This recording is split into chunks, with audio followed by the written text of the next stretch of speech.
அனைவருக்கும் வணக்கம்.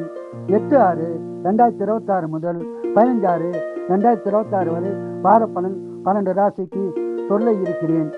மகர ராசிக்கு இந்த வாரம் எப்படி உள்ளது என்பதை பார்ப்போம். மகர ராசிக்கு இந்த வாரம் அருமையான வாரமாக அமைய உள்ளது. குடும்ப ஒற்றுமை சிறப்பாய் உள்ளது. குடும்பத்தில் சுபகாரியங்கள் நடக்க உள்ளது. இந்த வாரம் உங்களுக்கு நீண்ட நாட்கள் தரப்பட்ட காரியம் நடக்கப் போகிறது. வீடு, நிலம், வண்டி வாகனம் வாங்கும் யோகம் உள்ளது. வியாபாரத்தில் அதிக லாபம் கிடைக்கும். சொந்த தொழில் சிறப்பாக இருக்கும். ஆன்மீகத்தில் ஈடுபாடு உண்டாகும். ஆன்மீக சுற்றுலா செல்லவும் வாய்ப்புள்ளது. உங்களுக்கு சொத்து பிரச்சனை இருந்தால் பிரச்சனை தீர்ந்து சாதகமான பலன் உண்டாகும். இந்த வாரம் பண வர உள்ளது. சுபசலம் உள்ளது. இந்த வாரம் முழுவதும் அதிக பலனை பெற குலதெய்வம் இஷ்ட தெய்வ வழிபாடு செய்து சிறப்பான பலனை பெறுங்கள். வாழ்க வளமுடன், நீங்கள் நலமுடன்.